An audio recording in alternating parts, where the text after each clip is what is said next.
Amid the fabled hills of Judea in southwest Asia stands Jerusalem, the capital of Palestine. One of the oldest traditions in Palestine's history, stretching back beyond recorded time, is that of the Hebrews, symbolized by the Wailing Wall, place of lamentation and prayer since the days of Herod the Great. In no other religion has Palestine a more deep and mystical significance. Today, millions of them center their immemorial hopes for fulfillment of this promise on the new Palestine, with its shining city of Tel Aviv, built by Jews on desert and swampland. The Jews were promised a national home in Palestine by Britain's Earl of Balfour, a policy endorsed by Woodrow Wilson and the League of Nations, which made Palestine a British mandate. But in 1939, with war in the offing, London issued a white paper which strictly limited the number of Jews admitted into Palestine. Since that time, as a result of British immigration restrictions, the Jewish increase has scarcely kept pace with that of the Arabs. Side by side with the Jewish population, the Arabs, outnumbering them 2 to 1, live in their immemorial manner.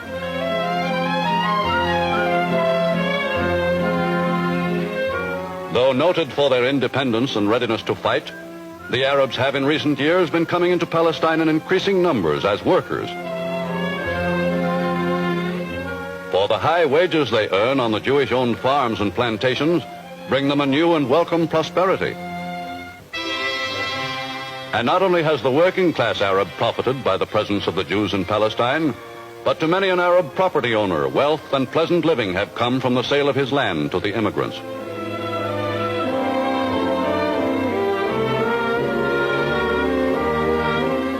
Nevertheless, the Arabs are determined to keep Palestine an Arab country and to resist every move by Britain to admit more refugees. And their threats are backed up by the League of Arab States and by armed and trained men, ready to shatter the peace of the Near East by a religious war.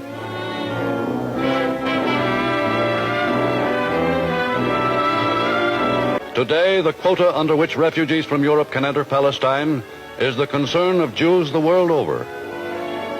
And they fervently hope that in the future, all Jews who wish to will be permitted to enter Palestine, to pursue happiness in their ancient homeland as free men and women.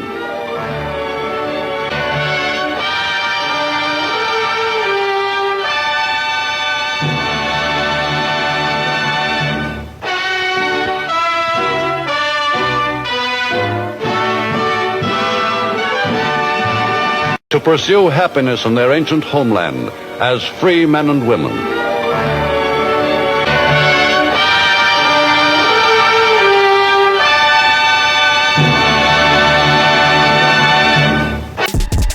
Israel is not asking the world for fantasy. Israel is asking to be understood in truth. This is not a game. This has happened before. Passover, Jerusalem. Fact or fiction? Attack. Paris, 1900.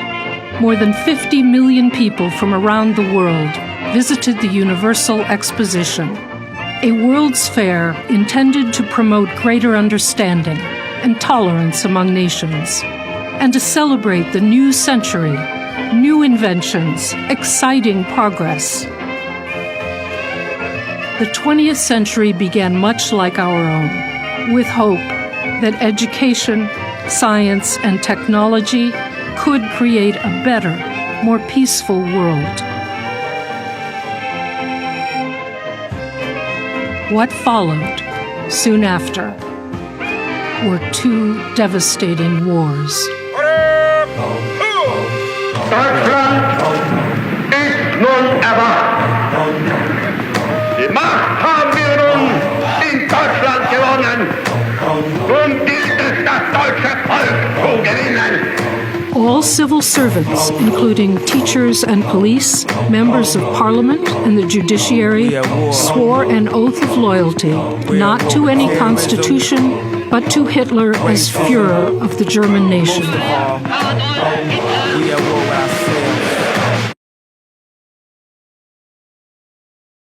Well, first I would say that I think there are only two nations on this planet that can claim they have a biblical relationship with one another.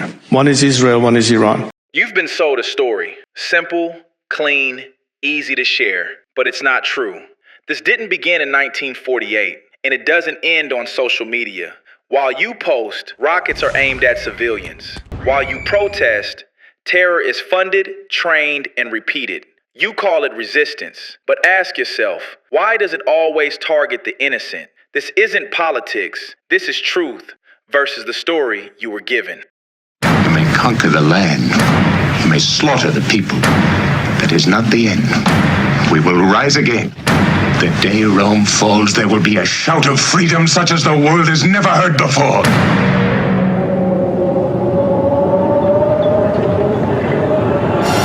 Urgent reports coming in from Jerusalem. Did you see this deepfake? It's spreading fast. Officials confirm the ceasefire is holding, but others dispute this. And I quote, a fervent admirer of Jesus Christ, Durant, stated that morality by itself is not enough to ensure survival.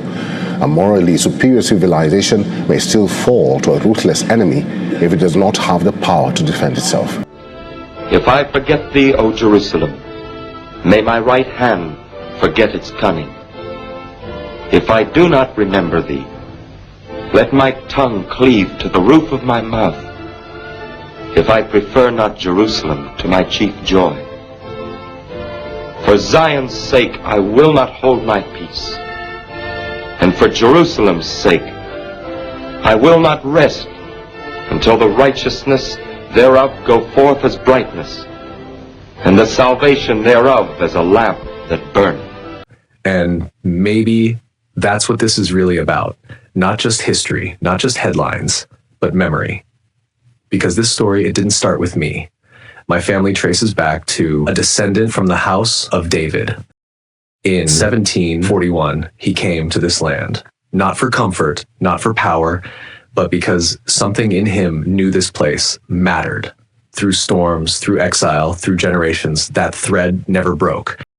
And now somehow I'm here. City of Jerusalem. Not as a historian, not as a politician, just trying to understand what this story really is. Because if this land still carries memory, then maybe this isn't just happening again. Maybe it was never finished. This is one of the latest boards to give away. Super sick. All right, we got our boys on patrol. Israeli Prime Minister Benjamin Netanyahu, in his recent televised address, said he's alive, where he put arrest to the death rumors. In his second address since the Iran war began, Netanyahu has ignited a major furor of his comments related to the Genghis Khan. Netanyahu referenced Jesus Christ and the Genghis Khan while speaking on the ongoing Iran war. The remarks came during his first English language press conference since the war began. The data coming out of the Middle East quadrant is fascinating. Especially when you consider the historical volatility right here in the projection. In a world of kingdoms, storms, and whispered prayers, there lived a boy who was different. He was called an Iliui. No. A prodigy. He was Rabbi Elazar Rokach, a descendant of the house of King David.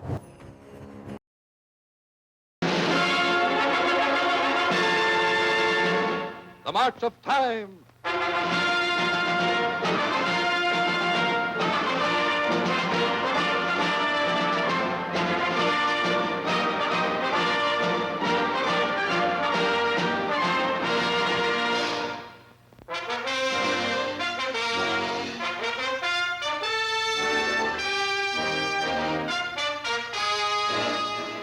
Among the unnumbered millions of Europeans who must endure a terrible winter of famine and cold are some 1.5 million Jews, all that remain from pre-war Europe's 8 million.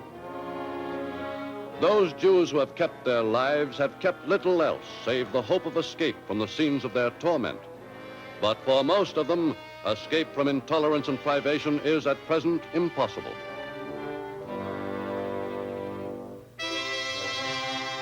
To help these refugees, delegates of the World Zionist Conference met in London in the late summer of 1945.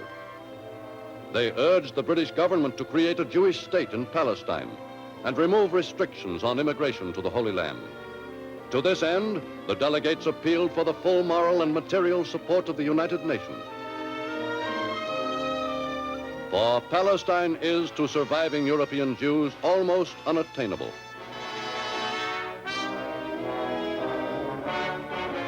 Only a few thousand Jews escaped from war-ravaged Europe in 1945 to find sanctuary in Palestine. Those who have set foot on Palestinian soil have benefited from an already smoothly functioning organization capable of handling many more refugees than immigration restrictions allow.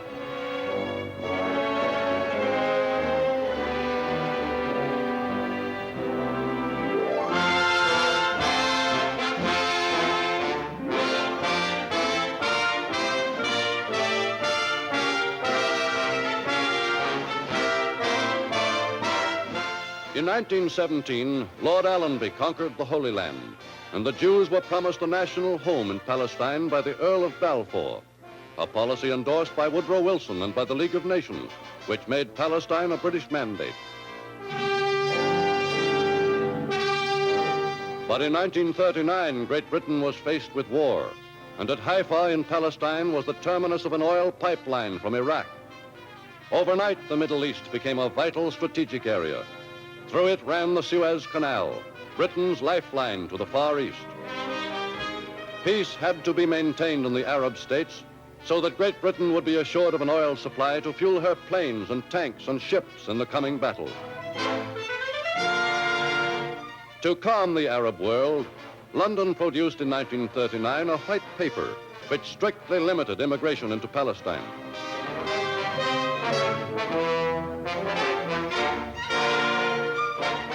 Many fair-minded men and women found this policy a relic of the days of appeasement, and throughout the war it was under attack from many sides.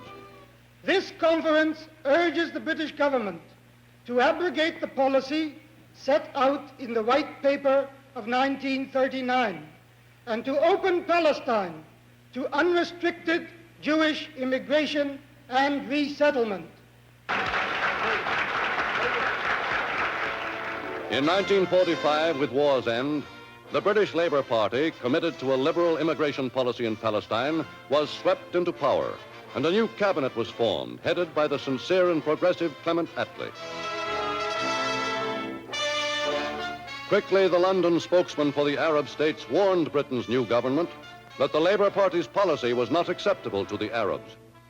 Every Jew that arrives in Palestine is one more brick in the structure of the proposed Zionist state, one more unit towards the Zionist majority against the Arabs, so that it is impossible for the Arabs to regard the matter only in its humanitarian aspect.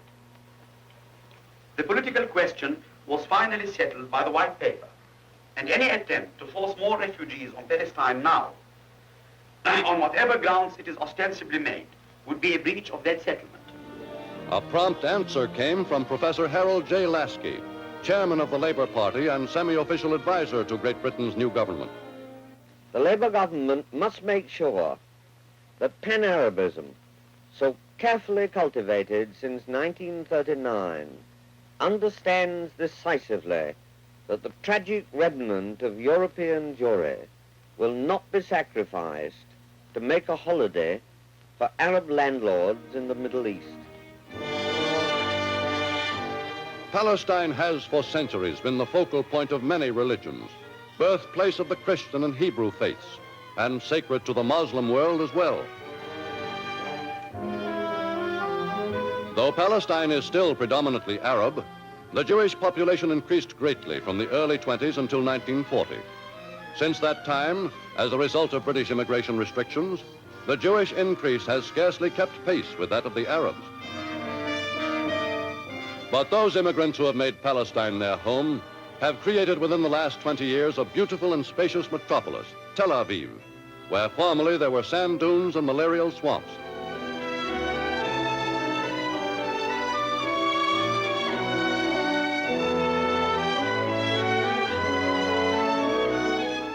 Ruler of Palestine's 10,000 square miles, in the name of the British Crown, is Field Marshal Viscount Gort, who has won the respect of both Arab and Jew. But the Jews in Palestine are, to a large extent, self-governing. In the Jewish Agency, representing the Jewish people in the development of their national home, are centralized the administrative and executive functions of the community. The Anglo-Palestine Bank has financed much of Palestine's war-created industry, and in cooperation with the Jewish Agency has grub-staked thousands of refugees.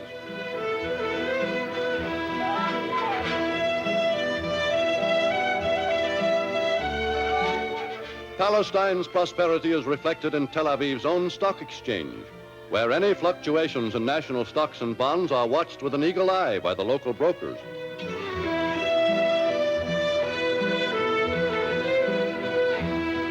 Investments in hydroelectric plants alone amount to millions of dollars. The waters of the River Jordan supply the main source of power for scores of Palestine's industrial establishments, which produced $180 million worth of goods in 1944, much of it available for export.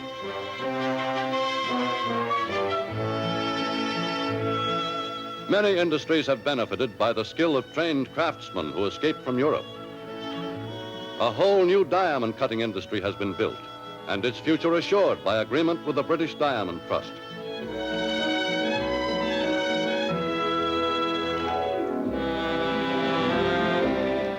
In recent years, a modest start in shipbuilding has been made in the harbor at Tel Aviv, and the facilities which in war were devoted to the construction of minesweepers are now being used to turn out fishing boats for Palestine's fast-growing fishing fleet.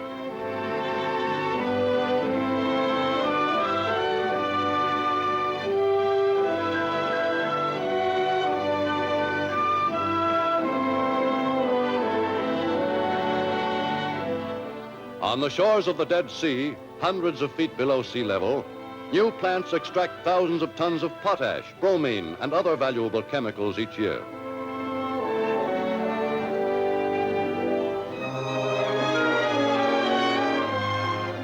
To improve industrial processes and develop new products, exhaustive research is carried on by world-famous scientists like Dr. Chaim Weizmann and his sister Anna.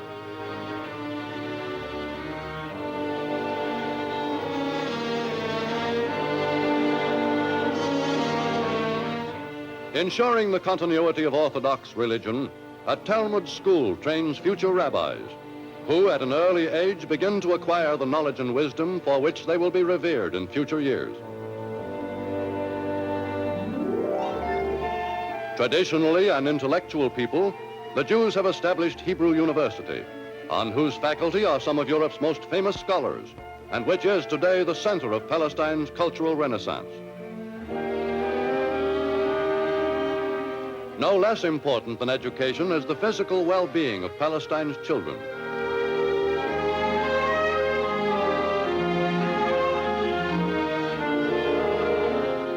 In the last 25 years, the health of the people of Palestine has been immeasurably improved, due chiefly to the work of Jewish hospitals and laboratories. Hadassah Hospital, supported by contributions from the United States, trains scores of nurses who will go out to the pioneer settlements to aid in the development of their country. But of first importance to the national welfare is the production of food. And in agricultural schools, Jews have acquired skills which have enabled them to refute the widely held belief that they do not make good farmers. Now, over 30% of them make their living from the soil which they have reclaimed from the swamp and desert. Most of Palestine's agricultural workers live in the cooperative settlements, which have been developed in their ancestral homeland during the past 20 years. In these settlements, where work begins before sunrise, every detail of daily life is based on the principle of cooperation.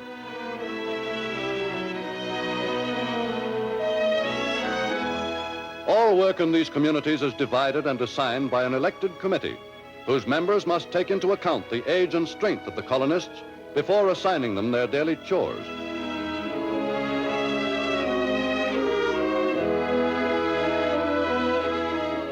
As a result of this program of training, careful planning, and hard work, production of food by Jews in Palestine has almost doubled in the last 5 years.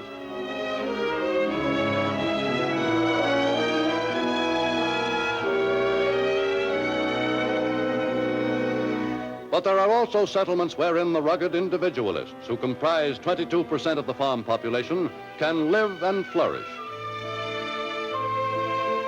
Following the same cardinal rule of self-help which applies in the co-ops, the individual farmer must work his tract of land to the best of his ability, for he is expected to make the interest payments on his long-term loan at regular intervals.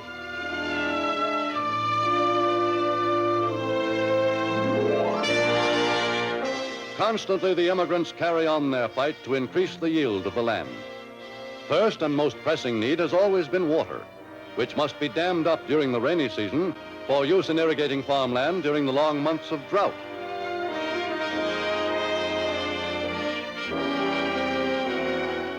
Through a complex irrigation system built at a cost of many millions of dollars, water flows throughout 100,000 acres of once arid land.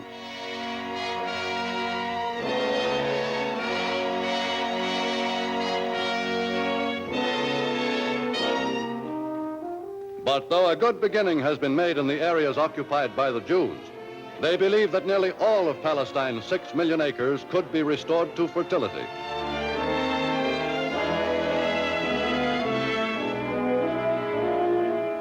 The search for water goes on in isolated desert camps.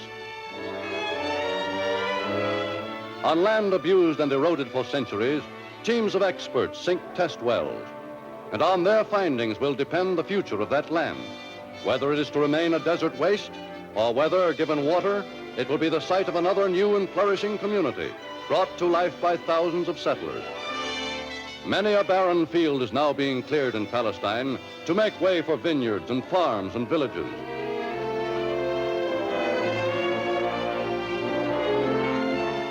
Many plans are already being carried out to enlarge the reclaimed land areas so that they will be able to support the refugees all Palestine feels sure will soon arrive.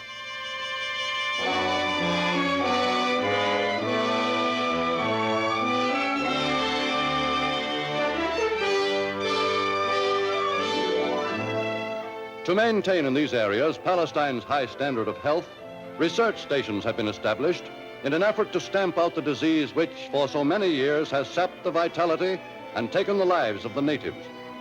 Here, the discoveries of modern medical science are made available to Jew and Arab alike.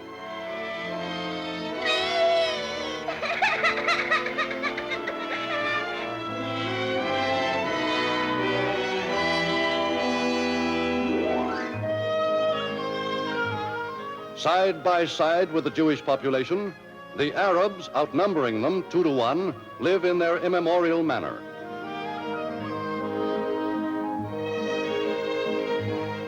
Nomads for the most part, noted for their readiness to fight for what they want, the Arabs have in recent years been coming into Palestine in increasing numbers. For the high wages they earn, working on the Jewish-owned farms and plantations, bring them a new and welcome prosperity.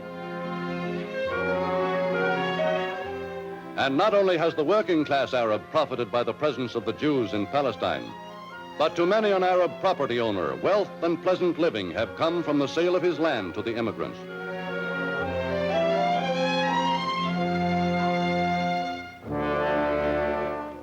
But today, the Arabs worshiping in Jerusalem, Islam's third holy city, are determined that however much they may have benefited from the presence of the Jews, Palestine must remain Arab. Now united in a League of Arab States, they are insistent that the entry of refugees into Palestine must be ended. And their threats of trouble to come are backed up by armed and trained men, ready to fight a holy war which would set the entire Near East aflame.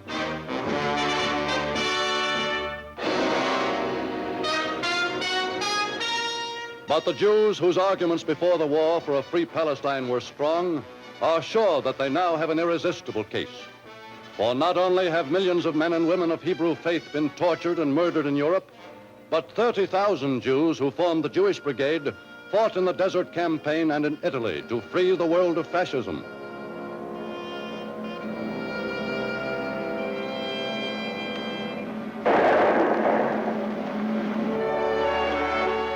Today, the quota under which refugees from Europe can enter Palestine is totally inadequate. But the remnants of European Jewry fervently hope that with the expected revision of British policy, all who wish will be permitted to enter Palestine, far from the scenes of their torture and degradation, to live happily and courageously as free men and women. Time marches on.